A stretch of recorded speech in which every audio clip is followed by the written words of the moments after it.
What the secret you swore to keep as a child became your worst nightmare as an adult.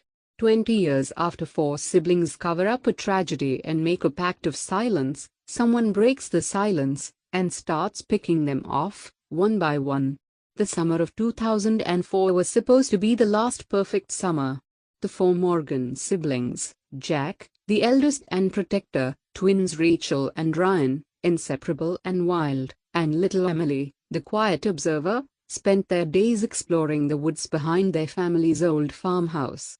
Their parents were often away, leaving the siblings to their own adventures and mischief. But that August, everything changed. It started with a dare. The twins, always pushing boundaries, convinced Emily to sneak into the abandoned well at the edge of the woods. The well was a relic from another era, covered with rotting boards and surrounded by warnings from their father. But the thrill of breaking the rules was too tempting. Jack tried to stop them, but the twins laughed him off. Emily, desperate to prove herself, climbed down first. No one saw the stranger until it was too late. A drifter, maybe, or a runaway, no one ever found out. He startled the children, and in the chaos, Ryan pushed him. The man fell, hitting his head on the stones. Blood pooled in the dirt. The siblings froze, terror and guilt rooting them in place. Jack took charge, ordering them to help him drag the body into the well. They covered it with boards, swore never to speak of it, and ran home in silence. That night, in the attic, they made a pact. They pricked their fingers, letting their blood drip onto an old Bible. "We swear," Jack whispered, "never to tell. Never to break the circle." The pact bound them together, sealing the secret deep in their hearts. But secrets, like bodies, never stay buried forever. 20 years passed. The siblings drifted apart, their lives shaped by the weight of what they'd done. Jack became a police officer, driven by a need to protect and control. Rachel moved to the city, chasing a career in journalism. Ryan bounced from job to job, never settling, haunted by nightmares. Emily, the youngest, stayed close to home, caring for their aging parents and trying to forget. But the past refused to stay silent. On the anniversary of the pact, each sibling received a letter. The handwriting was unfamiliar, but the message was clear. "I know what you did. The well remembers." Enclosed was a photo of the old well, the boards now rotted away, the darkness yawning like an open mouth. Jack called an emergency meeting at the farmhouse. The siblings gathered, their faces drawn and anxious. "It's a prank," Ryan insisted, but his voice shook. Rachel was furious. "Who would do this? Who else knows?" Emily said nothing, her eyes fixed on the photo. Jack urged them to stay calm, to keep the secret. "We stick together. No one talks to anyone. We wait and see." But that night, Emily found a dead bird on her porch, its wings pinned open with a nail.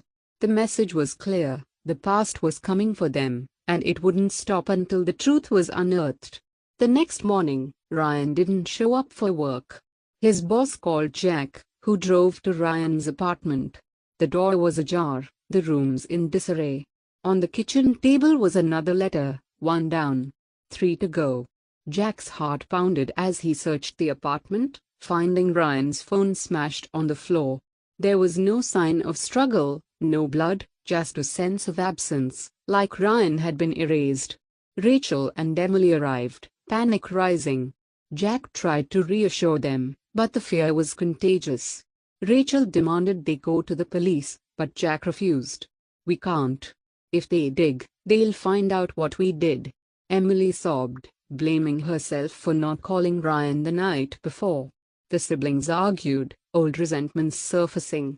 The pact that once united them now felt like a noose tightening around their necks. That night, Rachel received a text from Ryan's number, "Remember the well."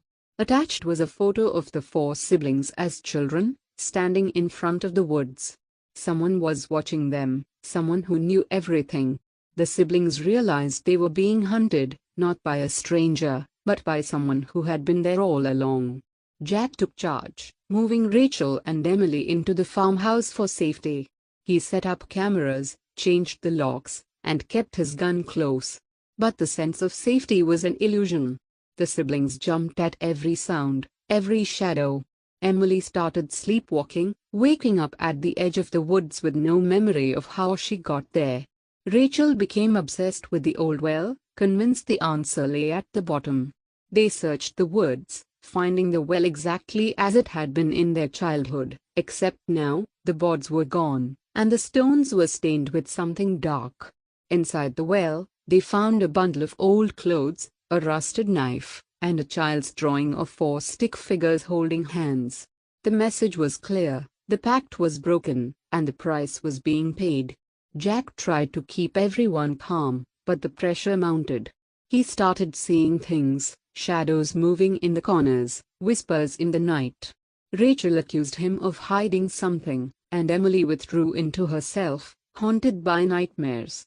The siblings were unraveling, the secret eating them alive. One stormy night, Rachel disappeared. Jack found her car abandoned at the edge of the woods, the headlights still on. He followed her footprints to the well, where he found her phone, screen cracked and flickering. On the screen was a video, Rachel, terrified, whispering, "I'm sorry. I can't do this anymore." Behind her, a shadow moved. Jack called the police, but the search turned up nothing. Rachel was gone, vanished without a trace. Emily was inconsolable, blaming herself for not stopping her sister.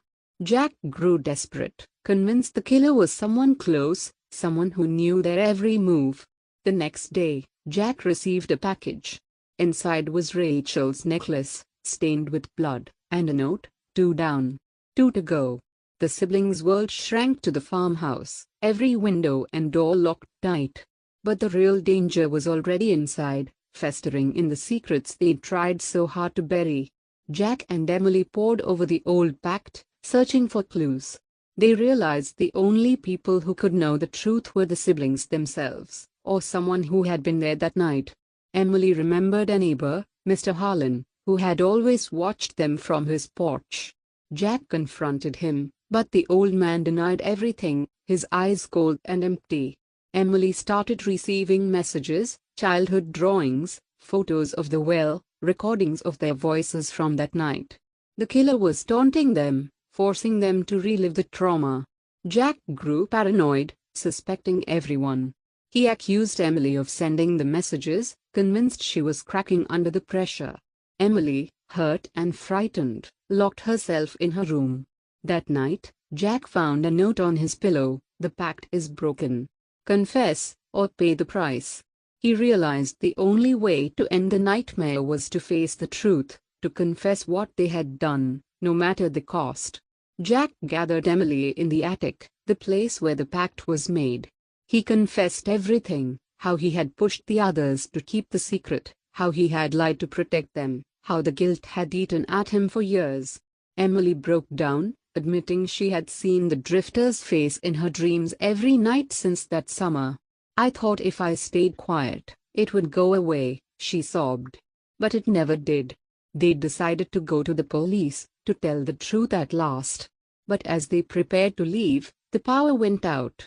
The house plunged into darkness, the only sound the pounding of their hearts. Jack grabbed his gun, leading Emily through the halls. They reached the front door, only to find it chained shut from the outside. A voice echoed through the house, distorted and cold. "You broke the pact. Now you pay." Jack fired into the darkness, but the voice only laughed. Emily screamed as a shadow lunged from the stairs, knocking Jack to the ground. The siblings fought back, desperate to survive.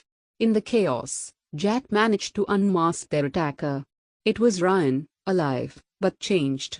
His eyes were wild, his face twisted with rage and grief. "You left me," he spat. "You all left me. I waited for you to come back, but you never did. I was the one who suffered, the one who paid the price." Ryan revealed he had faked his disappearance, using the pact to torment his siblings.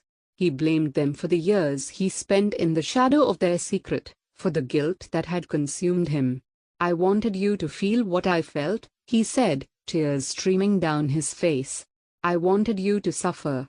Jack and Emily pleaded with him to stop, to let them make things right. But Ryan was beyond reason. He lunged at Jack, the two brothers struggling in the darkness. Emily grabbed the old Bible, the symbol of their pact, and smashed it over Ryan's head. He collapsed, sobbing. The police arrived minutes later, alerted by a neighbor who heard the screams. Ryan was arrested, his confession recorded. Jack and Emily told the truth about the night at the well, about the pact, about the years of silence that had destroyed their family. The authorities searched the well, finding the remains of the drifter and evidence of the siblings' cover-up. The story made headlines, the Morgan family's secret exposed to the world. Jack lost his job, Emily faced public scrutiny, and Ryan was sent to a psychiatric facility. The siblings were forced to confront the consequences of their actions, the price of the silence they had sworn to keep. But in the aftermath, there was a sense of relief, a weight lifted, a wound finally exposed to the light. Jack and Emily began to rebuild, determined to honor the memory of their siblings and to break the cycle of secrets and lies. Years later, Jack and Emily stood at the edge of the woods, the well now filled and sealed. They placed a new plaque nearby, in memory of those lost to silence. May the truth set us free. They held hands, vowing never to let secrets fester again. The farmhouse was sold, the past left behind. Jack moved to a new town, starting over as a private investigator. Emily became a counselor, helping others face their own traumas. They stayed close, their bond stronger for having survived the darkness together. The sibling pact was broken, but a new promise was made, to live honestly, to speak the truth, to never let fear rule their lives again. The past would always be a part of them, but it no longer held them captive. They had paid the price, but they had also found redemption. If you believe in the power of truth and redemption, share this story with someone who needs hope. What would you do if your childhood secret came back to haunt you? Let us know in the comments below.